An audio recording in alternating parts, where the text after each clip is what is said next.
Welcome to the podcast. Today we are diving deep into the power of the mind, ancient wisdom, and the transformative journey back to ourselves. Our guest is a guide for deep inner exploration, Andy Sudbrock.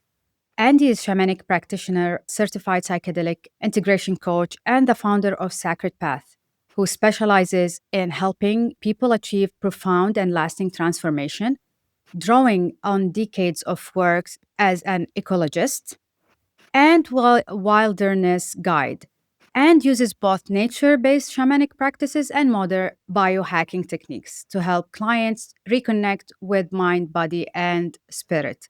Andy, thank you so much for joining us. Thank you so much, Reem. It's a pleasure to be with you. We're going to talk first about the path of reconnection and core philosophy. So, your work centers on the concept of reconnection with self, others, and source energy, right? For the listeners who feels stuck or blocked, what does that initial step of reconnecting with self actually look like? Wonderful question. So it starts with the premise that in our modern world today in 2025, I think most people would agree with this statement that we are disconnected. It's true. We are, and of course, a big disconnection event happened just 5 years ago, the shutdown and everything, the pandemic, and we're still trying to recover from that, I would say. But we live in a world that has just moved so fast and is online, and people are constantly complaining about burning out and moving too fast. Yeah. And reconnecting is about slowing down, taking time to really reconnect with ourselves, with each other, and with source energy or nature or some higher power. Yeah. So, and reconnecting in my paradigm, in my worldview, is healing. Since Mhm. if we are disconnected, we are diseased, right? We are diseased. We're not at ease. It's when we reconnect with ourselves, reconnect with others in community and family, and reconnect with nature and a spiritual source, then we regain our ease and we're whole. And if we're whole, we are healed.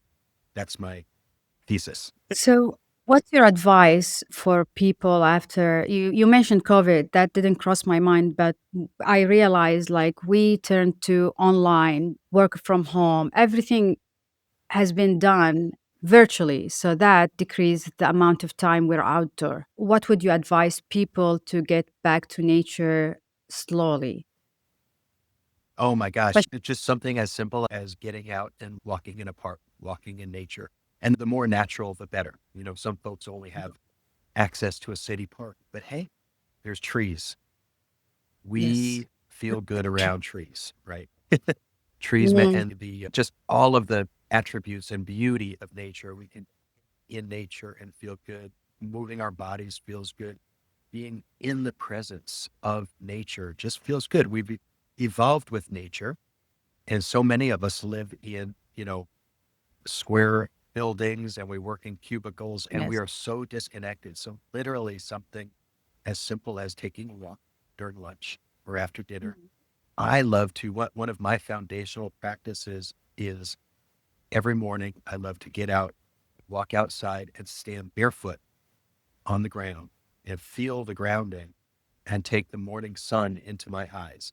And I'm actively reconnecting with powerful forces. Mhm. I'm activating I'm connecting with the power of gravity. That's big. I'm connecting with the Yes. power of grounding, the polarity, connecting with the power of the sun and the electromagnetic fields. That may sound a little bit out there, but it's so simple and it's so. Thank you. My second question is one second, just let me pull the question because I forgot it. Okay. You blend the rules, shamanic practitioner and as a shamanic practitioner and transformation coach. How do those two ancient and modern disciplines inform each other in your practice? And which knots, as you call them, require a shamanic approach versus a coaching approach? Wow, great question. So let's see, shamanism is, the Hmm. original medicine. It's the oldest medicine. Shamanism is how Hmm. we helped people and heal people forever. We're in a time now where we've got wonderful modern medicine that can do things and save people's lives that shamanism can't touch. And that's great. So let's put that over here on the shelf. That's one type of Okay. healer. And then over here on this type of shelf, we've got shamanism, which to me are ancient, pretty Hmm. much earth-based practices using plant medicine, using things like grounding and Hmm. earthing and forest bathing, breath work, meditation, all of these things that work to help us reconnect with ourselves and then elevate and be the best that we can be. Hmm. Does that?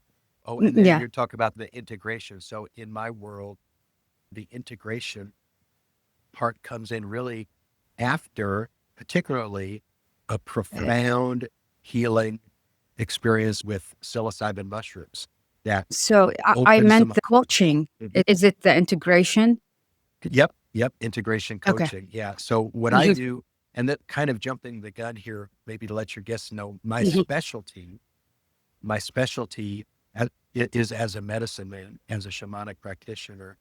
And my specialty is working with people with high dose as well as microdose psilocybin mushrooms.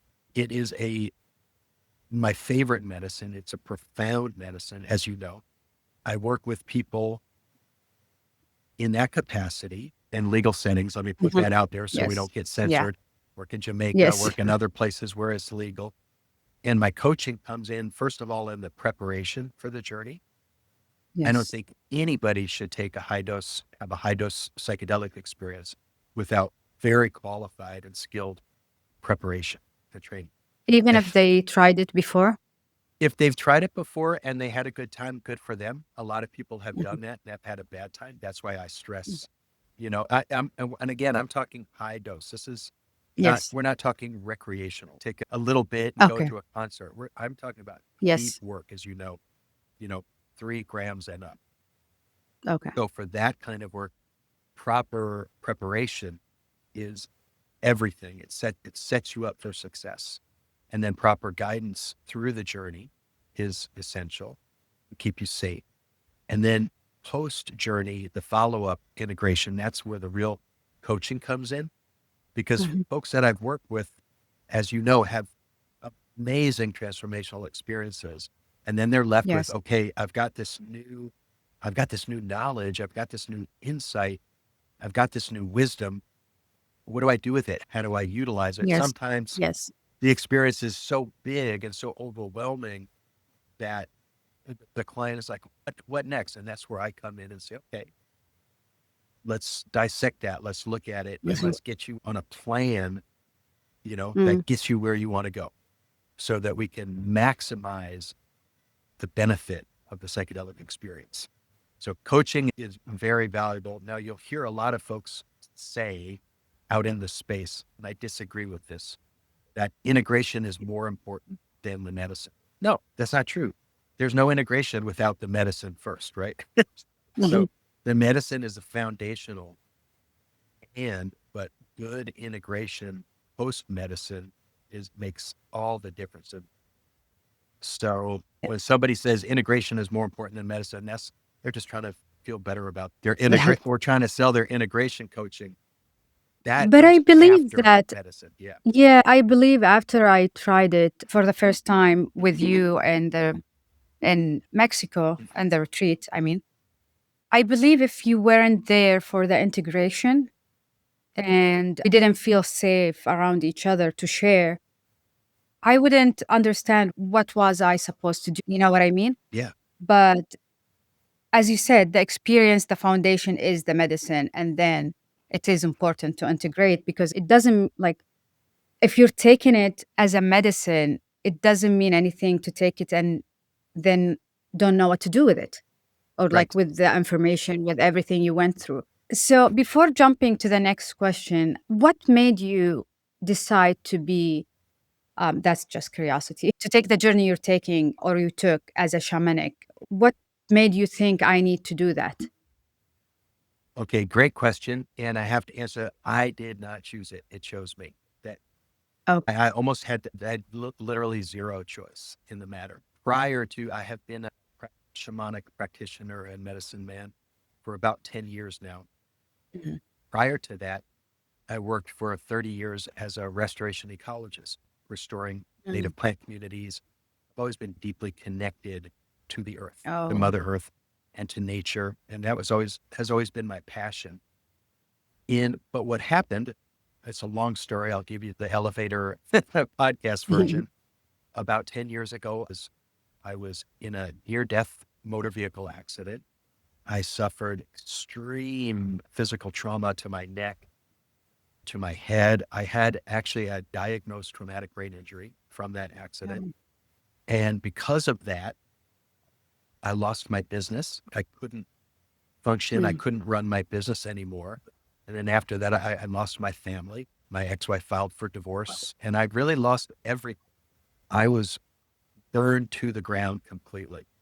And of course, with a traumatic brain injury, quite often comes severe depression, right? oh yeah, And yeah. with a traumatic, and I was already in severe depression.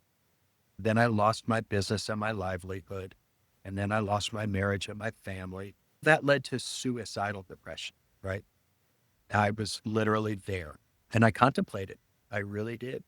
And what kept me around was I said, if I check out, I will destroy the people I care about the most. And at that time, that was my mother and my father and my daughters.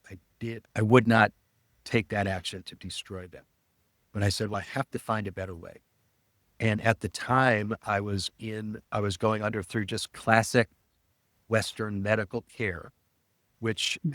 was great for stabilizing me, but it began to become counterproductive and actually harmful because all they had for me for my traumatic brain injury and for my suicidal depression and anxiety and inability to function, all they did was prescribe me opiates for the pain, right?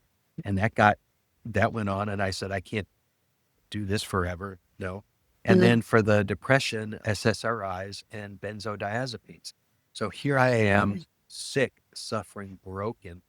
And what the doctors prescribed to me were two of the most addictive substances known to humankind. That's going to make things better. And I could feel those medications getting their hooks into me. I could feel it. I said, I'm not going down that road. I'm not going down that road. I have to find a better way. So I went in and I spoke to my physicians and I said, this isn't working. Do you have anything else? I went to all of the specialists and do you have anything other than pills for me? And they mhm, said, nope, we don't.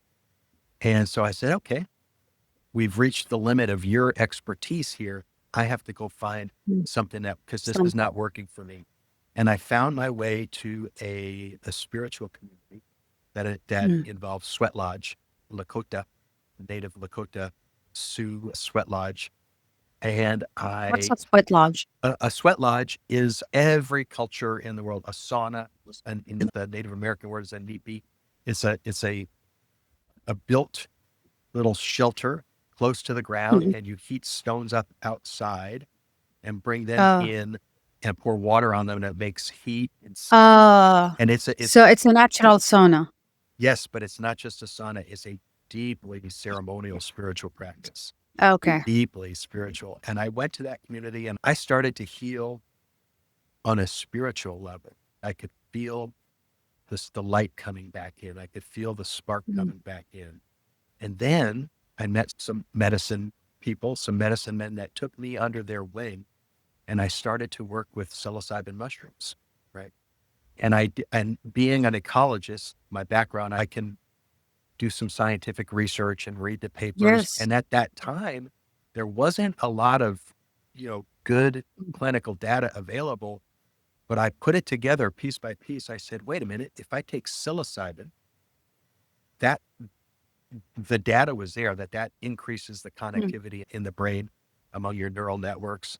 And if I take lion's mane, that increases dendrite growth in the brain. So I'm actually working on healing the physical structure as well as the electrical connectivity in my brain. I said, Yes. that can't hurt. That's got to help. So I started working with that combo at different dosages. Some of the dosages were very high. And I took that basically to kind of jumpstart my brain again, to clear the crash cart, clear. And I got my brain back on, reconnected. Wow. Once that happened and I could actually think again and rationalize, then I started saying, okay, now I'm going to start working with this medicine at lower levels. And I would take lower levels and spend just every day out in the woods, hiking in the woods, connecting with nature. Sometimes, taking my shoes off and my shirt off and lying on the ground and really just reconnecting. And slowly but surely, I started to heal. And it took maybe a year Mm. of that, but I healed my traumatic brain injury. That's not long No, and I compared healed to it. that time you take Yeah, medication for depression. I healed it, my traumatic brain injury with mushrooms and nature, like for real. And I have done that with other people since, and the results are just amazing, remarkable. It's ironic when they give you the antidepressant Mm-hmm. and you find in the side effects, it might cause depression, it Yes, might cause suicidal thoughts. And I'm like, suicidal I ideation. already have that. Yeah, right, right. And Why would you give me something that yeah, causes it? and it's got like a 30% chance of efficacy, right? Like Yes. 30%. Yes. Here's the thing with if somebody comes to me with severe depression and they will commit to doing 2 high dose ceremonies and working with me with coaching, I have 95% confidence that they will be healed. Not 30%, 95%. I believe you because who took antidepressant until now, I didn't see anyone who got off the medication. Although the doctors tell you, like I'm a physician, Yeah, but like I'm telling that they would tell you the goal is to get you off medication and your neurotransmitter will equalize and everything right. in like in a year or so. But once you start it, You never get off. it's It, no, and weaning off of antidepressants was awful, yes, horrible experience. Yeah. Yeah. And that's it. Just think about this for a sec, how backwards this is. If I come into to an MD and say, hey, I'm suicidally depressed, they mhm, have to prescribe yeah, SSRIs or they could get in trouble. I mean, yeah, that's just amazing. So yeah. That was a nice tangent. Going yeah, back to the yes, I have to make sure I have to plug in my computer because it's running out of battery. So yeah, give me no one problem. second Take your right time. here. Yes.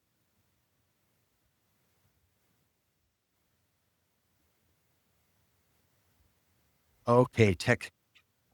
Okay. Hopefully we S- won't run out of battery. We're good. Did you plug it in? I did. Yeah. Okay, awesome. So you speak about the need to push past boundaries and practice a spiritual JD. Is it JD training? Oh, Jedi, spiritual Jedi. Jedi. Okay, Yeah. Jedi. But I don't know what's that. I've never before Mhm. putting on the questions. I've never like Okay. knew Well, about it. So what is the most challenging yet most rewarding element of this work that you guide clients through? the most challenging. There are two parts here. So first of all, the Mhm, Jedi. Let's talk about that. The mhm. Jedi reference comes from all of the Star Wars. Yeah, yeah, From the yeah. Star Okay, Wars, where yeah, Luke yeah. Skywalker is a Jedi, and to become, and this is so the Jedi is different from the Mm, challenges, right? Let me back up and explain there so that I can really lump the clients that I work with into mhm, two categories.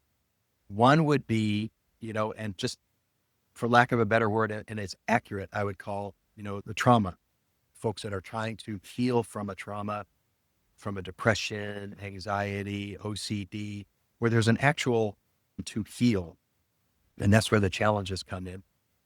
That's one group. And then there's another group like you and mhm. everybody that I get to work with at PTI who are folks that are doing well. You're doing okay, but you know that you can do better. Or you're doing good in life, Mm, but there's more. Or maybe you've been in a job for 10 or 20 years and it's just bored and you're burnt out, but you're not fail. happy. Yeah. You're like, how do I reignite my passion for life? That's where the Jedi comes in.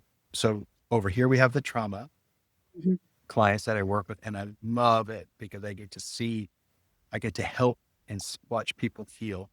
And then over here, we have what I call the elevation group. So that would be the Jedi Mm, group. So people who are doing well, but with just a little bit of assistance, meaning the psilocybin therapy and a little bit of coaching, they can do that much better. So that's like Luke Skywalker practicing, yeah. being a Jedi and going deeper and deeper. There's a spiritual element to that. I mean, if you really watch the Star Wars movies, they're very spiritual. I didn't watch it all, but I like saw some clips of it. So now when you explained it, I recognize it. But Right. before I'm like, Yeah. okay, Think of what Luke is that? Skywalker, practicing I, with his lightsaber. That's yeah. Jedi training. And what he's doing is he's sharpening his skills and becoming a better Jedi. And that's what I get to do with clients. Love it. Love it. Yeah, I know you're very passionate about what you do. Yeah. Yes. Thanks. Now to get to the second, you asked about what is the biggest challenge Yes. in, Yet rewarding. say it again, and rewarding. Okay. Okay. Challenges, Yeah. yet rewarding. The biggest challenge obviously is it's mushrooms are illegal which Yeah. makes But not everywhere though. absolutely no sense. Right. But it's still a challenge I have to deal with to do Yes. things Yeah. properly. That's a big challenge.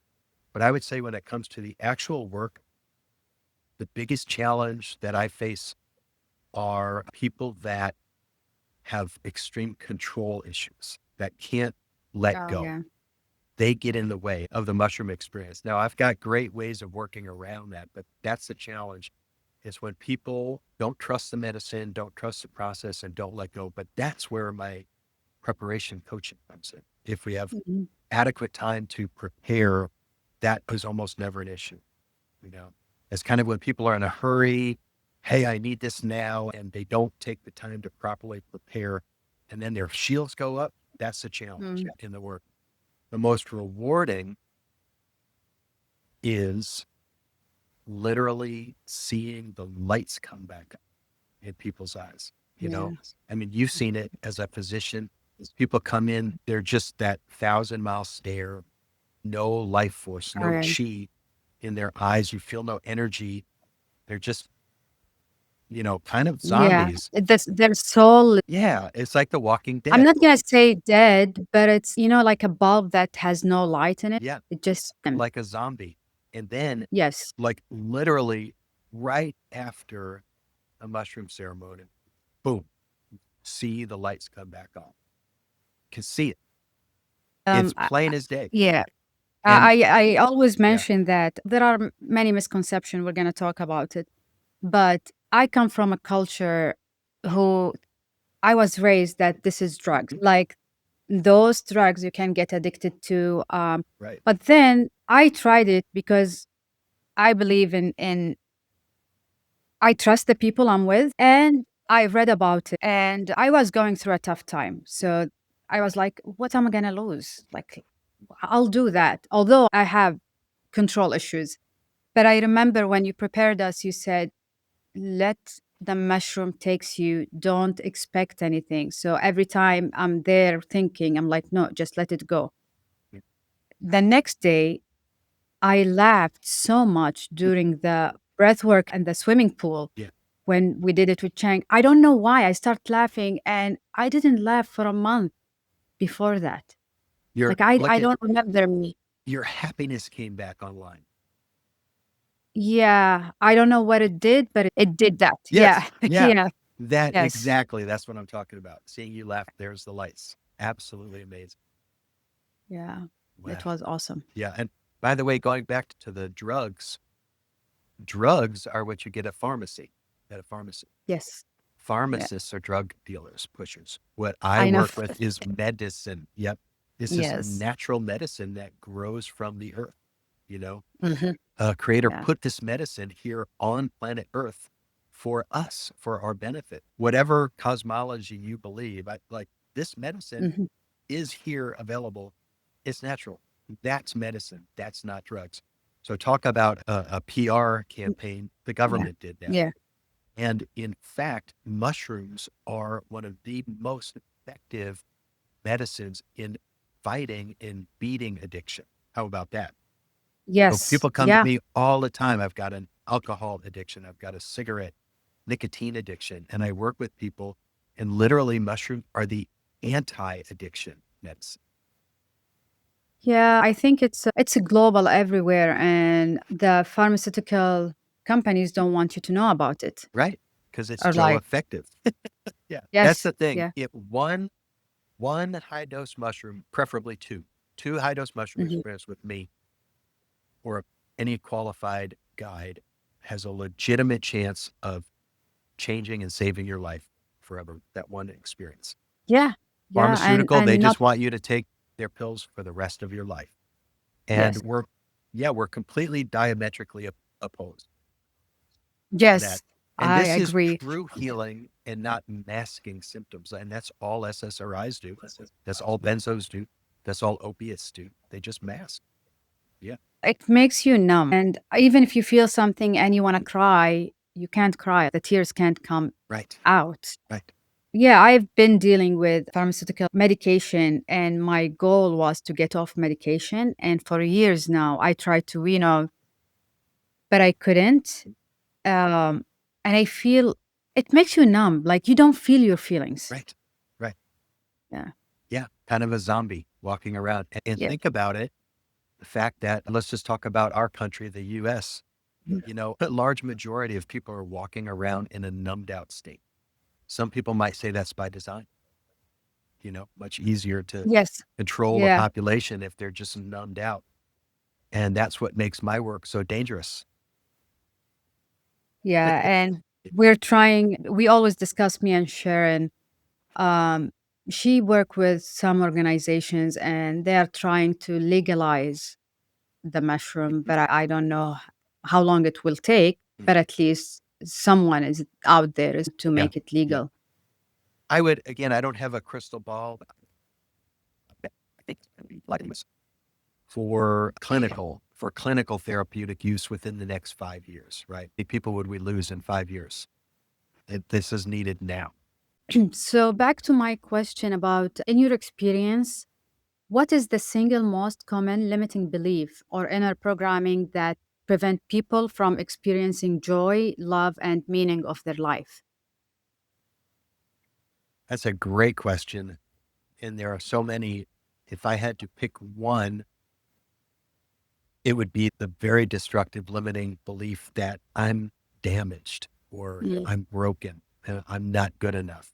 Yes. And so many beautiful people have that limiting belief. And many of those come from tragedies that have happened in life to that person. But a lot of that comes from just the way we were brought up Mm. and our parents and our caregivers. Of course, most they're not doing enough. And that really leaves a mark Yeah. on people. And that is a limiting belief that is even quite often running in the background. People aren't Mhm. even aware that that is running. But if that's your operating system, that's going to really have a big impact and a negative effect on your life. Do you coach them to turn that belief around, or does that Absolutely. work? Absolutely, I do. But the heavy lifting is done by the mushroom medicine. Mm. Mushroom medicine shows clients that they're not broken, that they are not damaged goods. It Mhm. shows them that, and it reminds them that they are beautiful sparks of the divine. We're all sparks of the divine that came here to planet Earth to have this human experience, right? So for And Yeah, sorry for interrupting, but what came to my mind, I just don't want to forget it. So when you're talking about the mushroom, tell them that for audiences and listeners who doesn't know, what's that, or like how does that look like, or never tried mushroom before. Can you give an example of what's the journey look like? I know it's different from a person to person, but let's say about the damaged person. If Yeah. the mushroom is telling Well, them, you know, because your experience that you're asking me to describe the indescribable.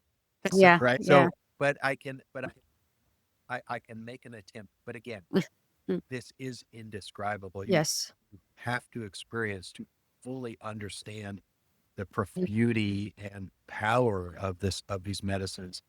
But to describe it basically, and the way I run mushroom ceremony is people are in a very safe container, mm, in a safe area. I like having people laying down with eye shades on, which is an inner journey. mm, So we're not talking about mushrooms and being out and about in public yeah, and frantic. It's a 6 hour inner meditation, a 6 hour inner exploration, right? And of course, we've got a soundtrack and music to keep that going. What happens to folks during that situation, and it's different for everybody. So mhm, it's absolutely different for everybody. But people, the mushroom medicine can and usually does take you to the source, yeah, the memory of like where that belief came from.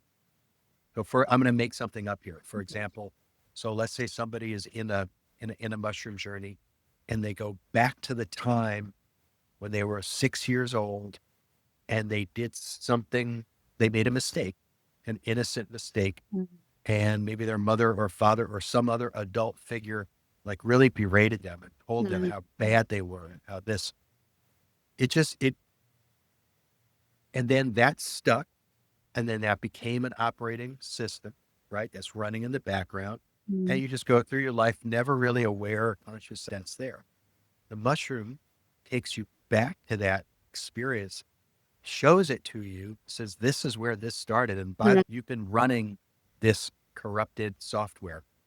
because they And are unaware of it. you didn't even know that you're running corrupted software. The Mm, mushroom says, you are running corrupted software.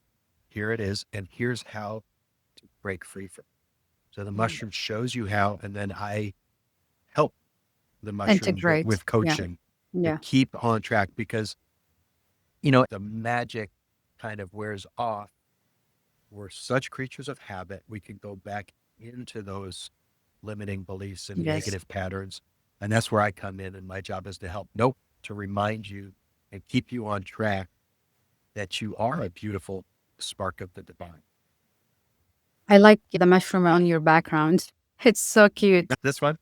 Yes. You describe it beautifully when you said it's a inner meditation because it was, yes. Although we were all together, but no one was there with another person. You were with your own oneself, like in your Yeah. own journey. Yeah. Yeah. If something that you think about, and you'll hear this stated, is said that one high dose psychedelic experience can be the equivalent of 10 years of talk therapy, right? You've heard, Yeah. that's not hyperbolic. That's true.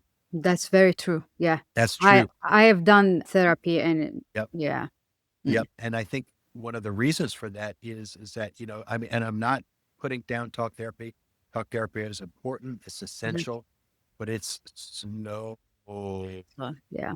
oh, I mean, if you're lucky enough, first of all, to be able to afford it, to Yes, go it's to so a expensive. therapist and see Yeah. them maybe once a week for an hour, how slow is that progress? And the purpose for that is for you to talk to the therapist, basically uncover these things, and then your therapist to show them back to you and hopefully tell you how to correct that. Slow, But it's not painstaking. all therapists. Like some Right. therapists would listen and not say anything. Uh-huh. Yep. Yeah. So what the mushrooms do is it takes that 10 years of talk therapy and compresses it into a 5 or 6 hour Mhm. experience, which, as you know, can be intense, right? I Yes. mean, you're taking this big experience and shrinking it down of course it's going to be intense. And of course it can be a bit overwhelming at times. But what's happening is that you are literally getting the benefit of 10 years of therapy in a 6-hour session, because the mushrooms show you clearly where the problem is, where the corrupted software is, Mhm. and then gives you the tools and the ability to correct it. Or sometimes the medicine just fixes it. Like Yes. that Yeah. happens a lot. Uh, I call those miracles, and I see miracles happen all the time. But when you talk about the, let's say, talk therapy, not always you can remember or go deep to explore the root of what you're feeling. Mhm. Much of this is you can't reach in the conscious realm. It's Yeah. subconscious. Yeah, Yeah. exactly. But a little side note here. This is a story from the very first PTI, Physicians Transformation Nice. Institute retreat that I got to serve on in Costa Rica. I was amazed and blown away. One of our guests was a Harvard trained psychiatrist, right? Top notch, Harvard trained psychiatrist. After his first mushroom experience, he stood up in the ceremony space and proclaimed to the rest of his colleagues, who are all high level professionals, he proclaimed to the group, everything I learned in medical school about mental health is wrong.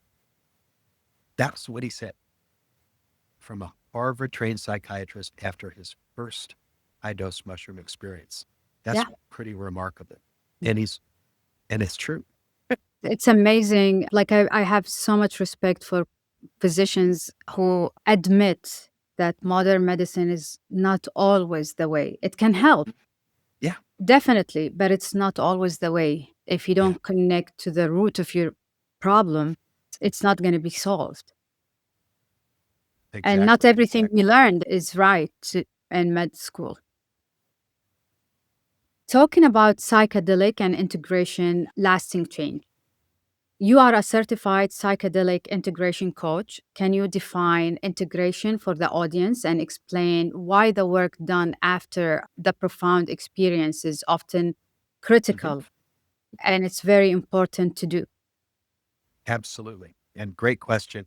Going back to the previous answer where we talked about compressing Mhm. 10 years of therapy into a 6-hour time frame, that's going to be chaotic and kind of confusing in the moment, right? Would you Yes, agree with that? I It agree can seem totally. like it. So in the moment during the journey, it can seem quite chaotic and not make a lot of sense, right? And that's why I always tell people, like, right after the journey, just don't try to make sense of it just right away.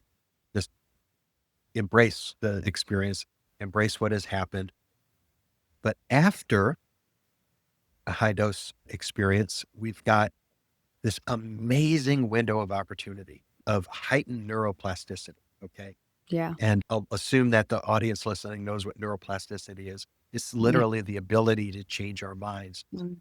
Our brains, we are such creatures of habit, and we get so stuck in neural pathways. If I go to work this way every day, That's it. it just becomes habit. And it's actually hard to initiate a new route to work. Actually, You have you're to, on autopilot most of the yeah, time. yeah. Yeah. And if somebody says, "Hey, there's a better way to get there," you actually have to reprogram your brain, because Yes. you're just used to going that Yeah. way. But now we're going to go this way. But it takes a little bit of effort, takes a little bit of work and guidance to show you the new way, right? So that's what integration is. And it's taking and of because of course the insights and the value is so unique into Mhm. there's no one size fits all basket benefit. So integration is sitting down. So I sit with a client and one on one, and we, first of all, we unpack, okay, what happened in the journey? Tell me about, did you have any memories from, pre 7 years old, blah, blah, blah. I don't really have to ask many questions. Usually folks are like, hey, this Yeah. happened. This is big and this is significant. So then we look at that and we tease out what the message is there. What does that mean for you? And then where is that telling you, like, what you need to do or where you want to go? Mm. With After a high dose experience, we've got about, this is a guess, about a 2-month window of opportunity, like 6 to 8 weeks of heightened neuroplasticity, meaning we can literally change our brains and rewire our neural networks. And that Oh, starts excuse to fade me. over time. So what Excuse I me. try to do as an integration coach is take that opportunity, that window of opportunity, and make the most of it to get the most benefit out of that high dose mushroom experience within that 2 to Window. 3 month range. Yeah. And then it just makes sense. We want to get the maximum Yes. effect, the maximum bang for the buck.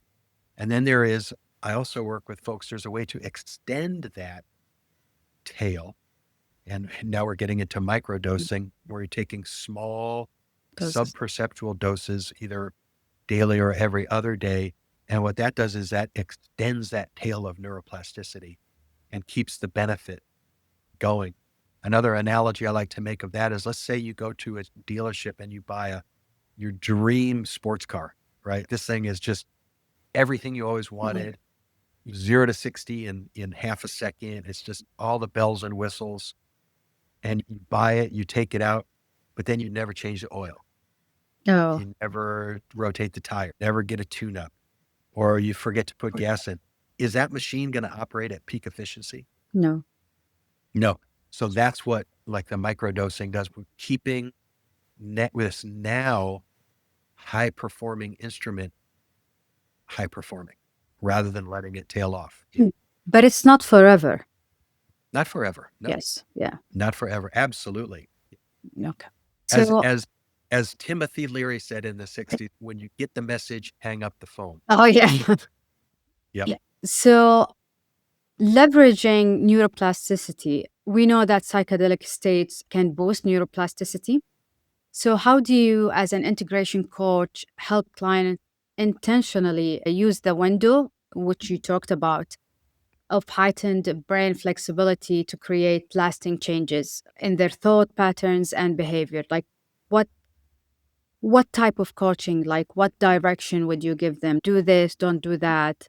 Great question. And of course, every individual Is different. is an individual and requires individual coaching. So it's hard to give an answer. But what I really like to focus on right away is getting the basics in order.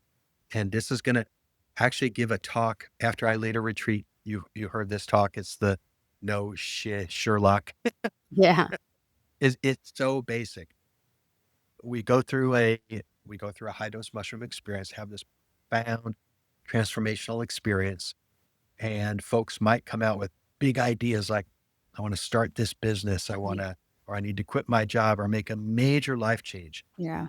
Always encourage people to hold up, just don't make any big changes for 6 months.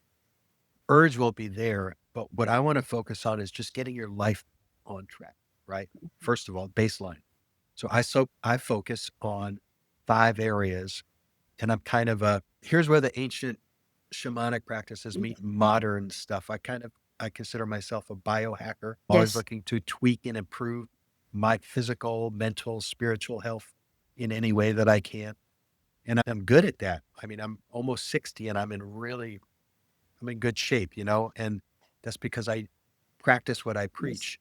Yeah. So what I really focus on for coaching in that first couple of weeks is, let's get these things in order. Number one is sleep is the foundation for all good health, right? Yes. And and I know in America we suffer from lack of sleep. We Yes. really suffer. So if we're not sleeping properly, like that's the easiest place, the low hanging fruit to fix. So sleep. So I coach people on how to improve their sleep. Second is diet. Okay. Mm. I'm not talking about making people go on, oh, you need to go on a keto No, no. paleo diet. But I tell people, okay, identify areas in your life where you can make easy changes. For Okay. example, do you stop at McDonald's every day for lunch? Easy change. Mm. Let's change that. Easy. Exercise. Again, I don't say you've got to go join the gym. You got to run an Ironman. You got to be a Spartan. Yeah. But you know what? we can all get out and take a 30-minute walk in nature Mm. every day. And we know for a fact that's going to Yes. improve our health, that there's no downside to walking in nature for 30 minutes. It's Yeah. all upside. So that's sleep, diet, exercise. Then the fourth one is relationships, Mm. right? There is a loneliness epidemic, Yes. in the world. They call it a male, but I think it's an everybody loneliness Yeah, epidemic. yeah, We're, everyone. yep, we're isolated from each other. We're cut off from each other.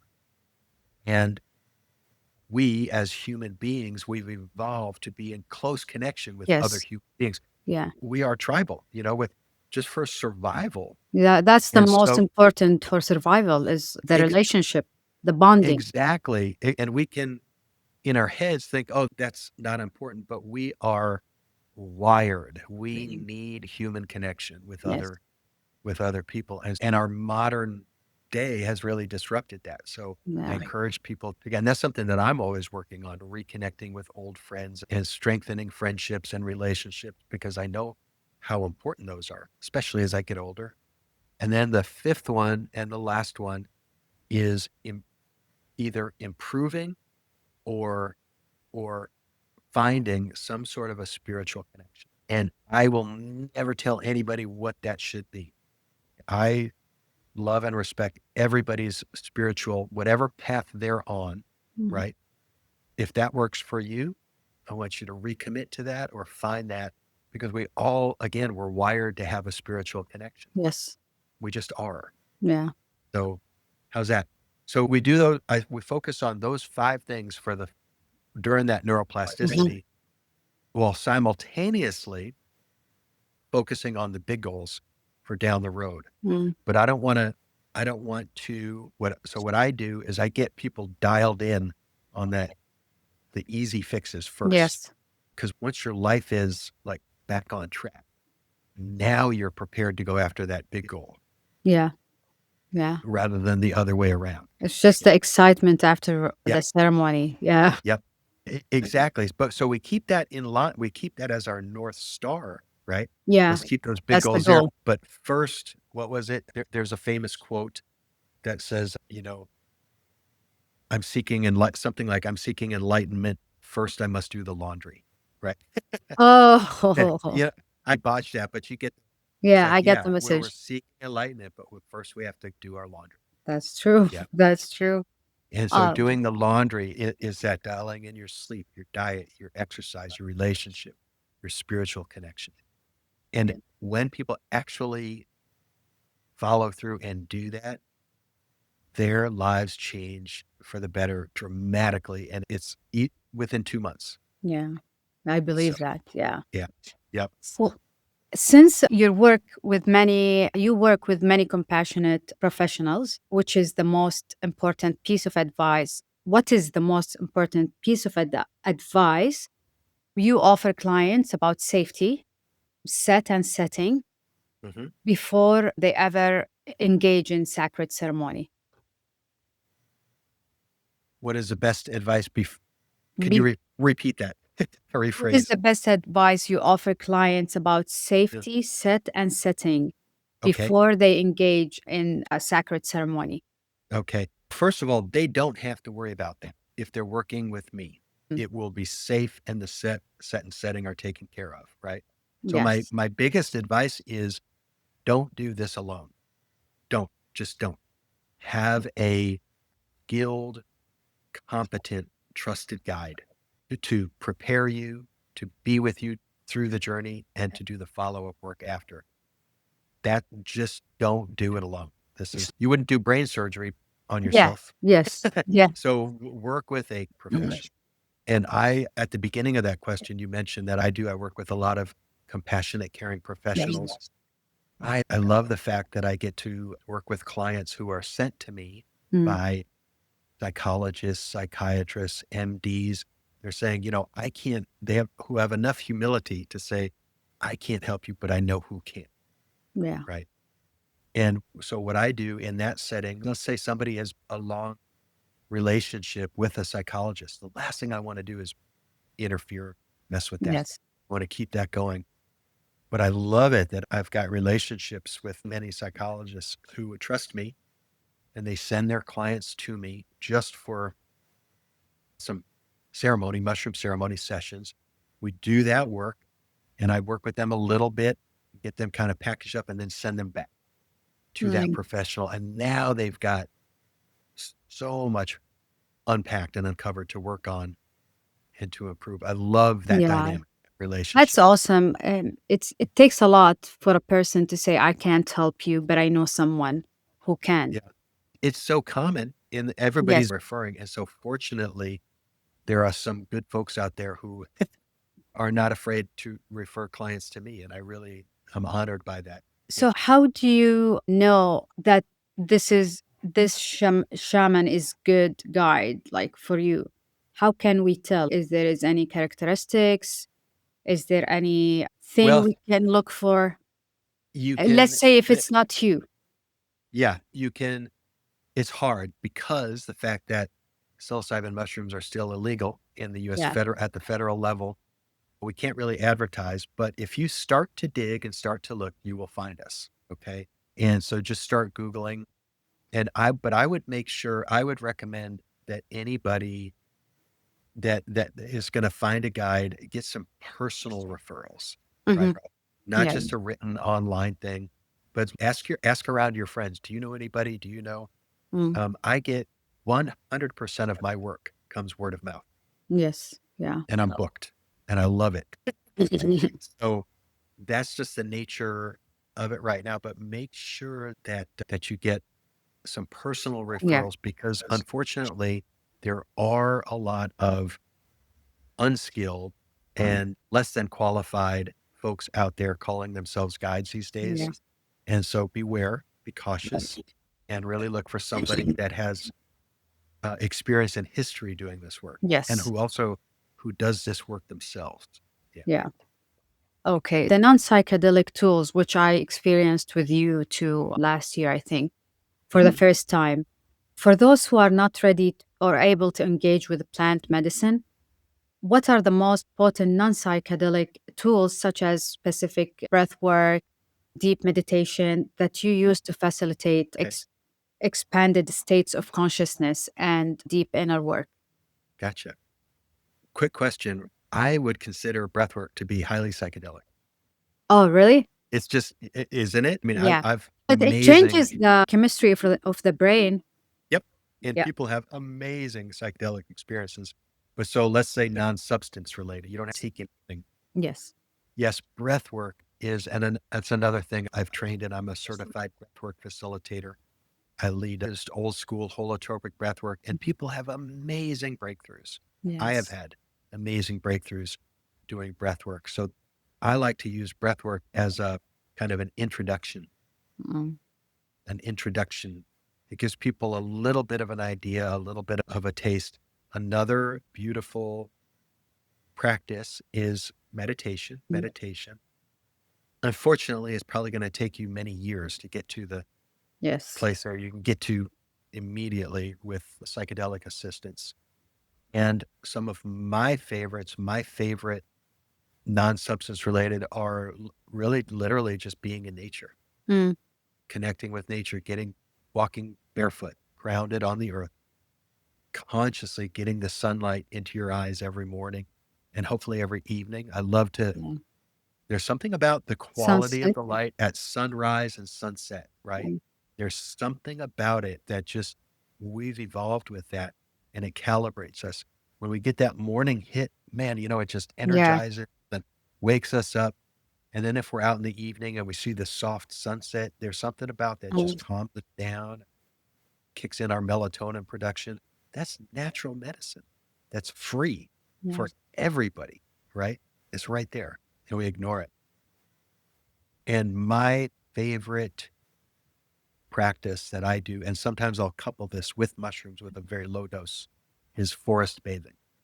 Going out, walking in the forest, and not identifying plants, not speaking, but just a silent and connecting with the trees and the sounds and the scents and the feelings, and really tuning my whole body into being a part of the forest rather than separate from it. Mm. I get such deep healing out of that. And I love to take people out on those excursions. What if we don't have a forest around? Everybody can find a forest, right? And Be if you can't, I mean, you might have to drive to it, but if you can't find a forest, find a park.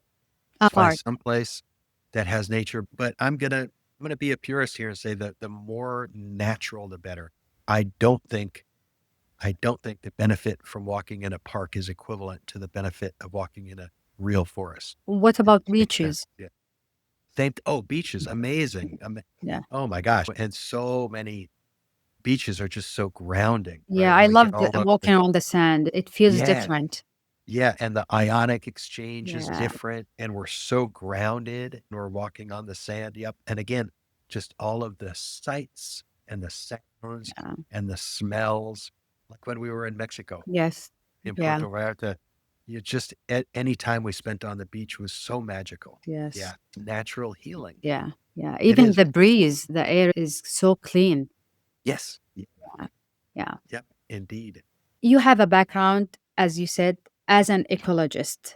Mhm. How does your decades long understanding of native plant communities and wilderness restoration translate into your understanding of a human healing and transformation?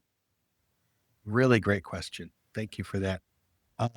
So ecology is the study of interrelationships, right? Um, if you look if you look at biology Yeah. as the study of life, so biology can be looked at one organism, one cell, one something in isolation, right? Mhm. Yeah. So biologists study individual organisms in isolation. Yeah. Not Yeah, related to each other. ecologists study organisms in relationship to their environment, right? And so I come with that background and that mindset, and also very, I'm a plant ecologist, so Mhm. very oriented to plants and nature. Yeah. So Like you're the perfect person. I come to this work with that viewpoint. And so every human that I'm working with is not an isolated organism. I'm Mm. working with that organism as if they are in relationship to their environment. Yeah. So it makes perfect sense, doesn't it? Yes. Yes. Because a person comes and says, I'm stressed out.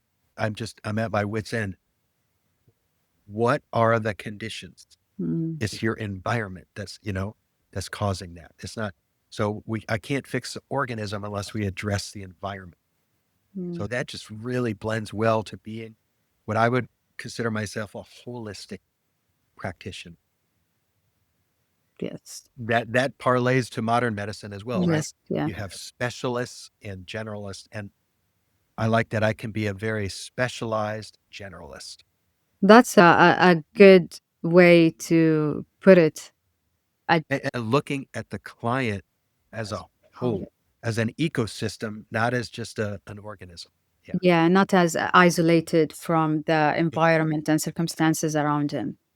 right. Awesome. Goes back to the five things of That sleep, that's what diet. came to my Yep, mind. I'm like, yep, that makes sense now yeah, because you mhm, address that five like things you yeah. coach people to It's change, like small changes.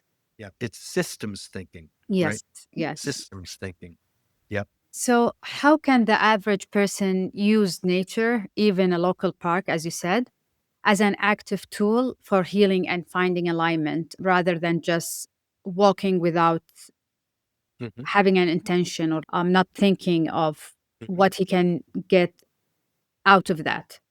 Okay, so let's make up a fictional character Mhm. that we're gonna try to help. So let's say this person is a they work in Manhattan in finance, like very high stress, Mhm. lot, Job. they're constantly walking on concrete. They're inside with fake light, right? Yes. A fluorescent light, all of these things. And they're stressed out and they're fried and they don't know what to do about it. This easiest thing, I would say either, if you're in Manhattan or go home, again, find a park that does have some natural areas.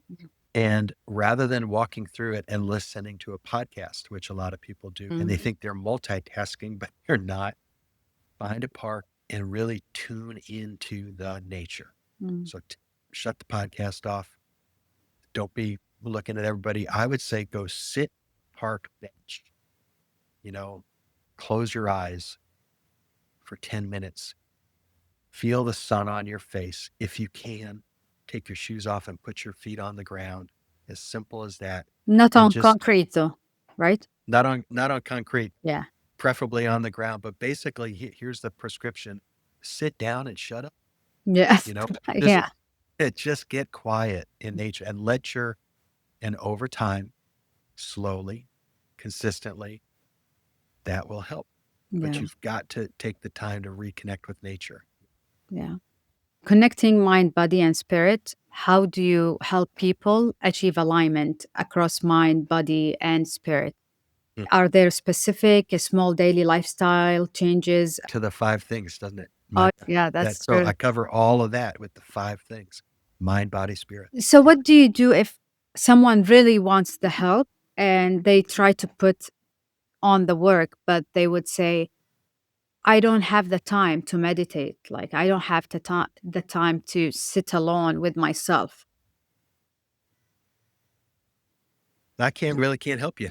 Yeah.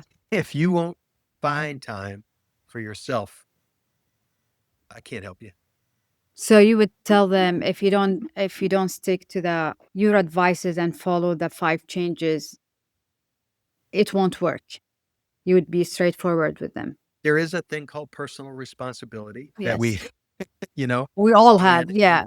this is so like my work is the opposite. This is so how opposite my work is from Western modern medicine. A patient goes to a doctor and says, fix me. Yeah. That's it. Fix me. They give him a pill, they give him something.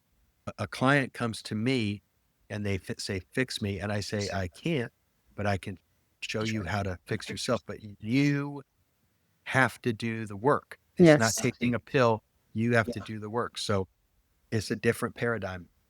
Yeah, nowadays we try not to promote or consider a physician as the hero because if you're doing integrative or functional medicine or like you have lifestyle medicine, you have to take the responsibility as a patient to do the work. It's not just the pill. Exactly. Yeah, And I understand. that's why I love working with PTI so much, because everybody in PTI gets it. Yeah. You guys get it. This is the work that I do with the medicine is really a catalyst Yes. that gives you the opportunity and the window of opportunity to make these changes. But if you don't make the changes, nothing's going to change. Yeah. It gives you So, the support to, so yeah. people that don't like personal responsibility hate that message, but sorry, it's the truth. Nobody's going to do it for you, right? Yes. Nobody's It's going to meditate for you. They no. can't. Yeah. Yeah. I'm not going to lie. It's very, like, for me, it's very hard and it's very stressful having kids, having responsibilities at home. But Yeah. no one will do it for me. No one will do it for you. Unfortunately. Yeah. And I have to find a uh, way.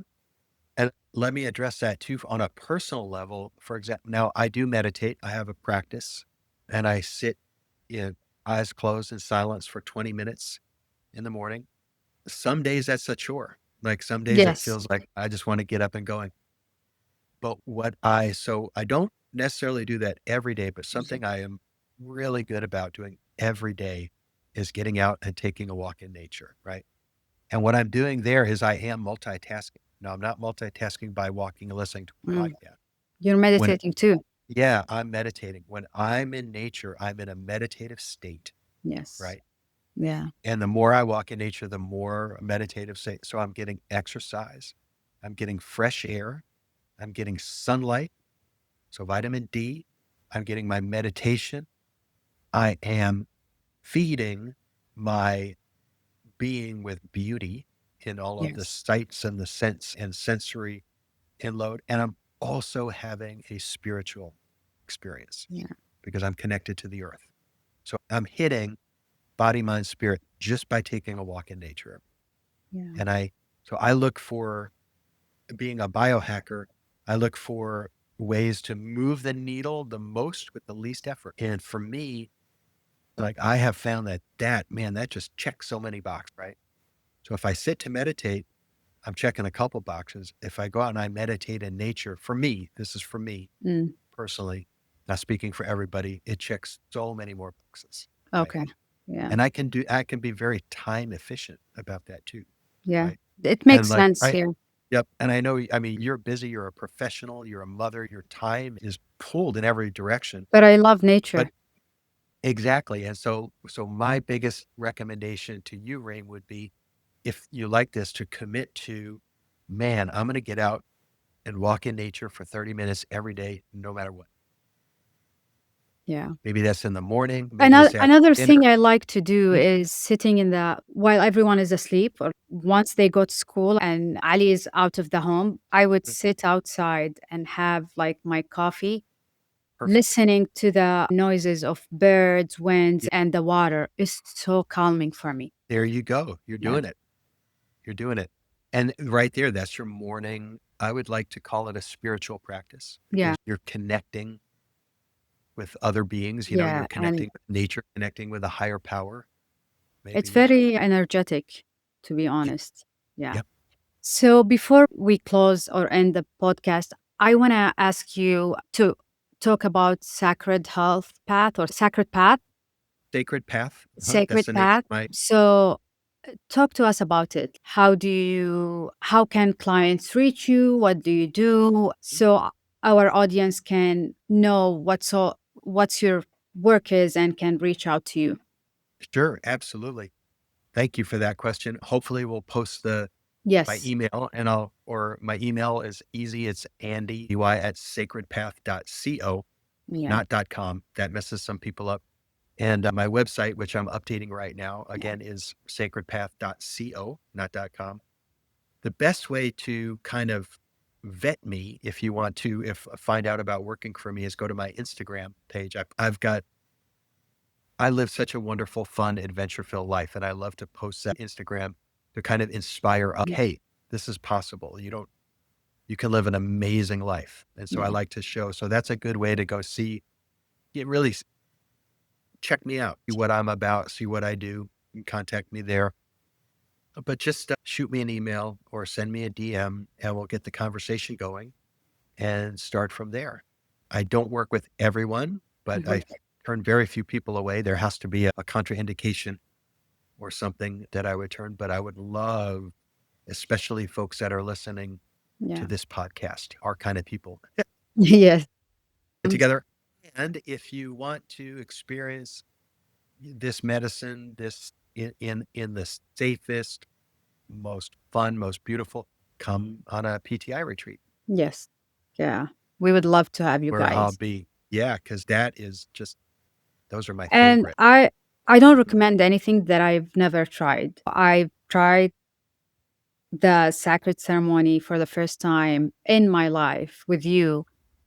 And the next day I'm like, I told my husband, I told Ali, I'm so grateful and I'm so lucky that I'm surrounded by those people Mm, because I felt the love and I felt the care. You're not doing it as a job.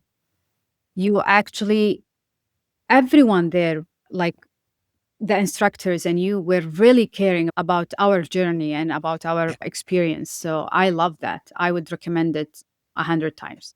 that makes me so happy. And you're right. This is not a job. This is my purpose. This is my Yeah. reason for Yeah. being here, and I love it so much. Man, I love working with PTI We love you too. because you Um, guys are already so elevated, and I just love to see you elevate further. Thank you so much, Andy. That was truly powerful discussion on healing, integration, and the sacred work of self-discovery. We touched on deep transformation, ancient practices, and practical tools anyone can start using from today. For our listeners interested in learning more about Andy's coaching, retreats, or the work of Sacred Path, you can find all the links and resources in the show notes below. Thank you, Andy, so much for guiding us through this journey today. And to our listeners, we'll see you next time. Thank you. Thank you, Reem. Thank you. Thank you.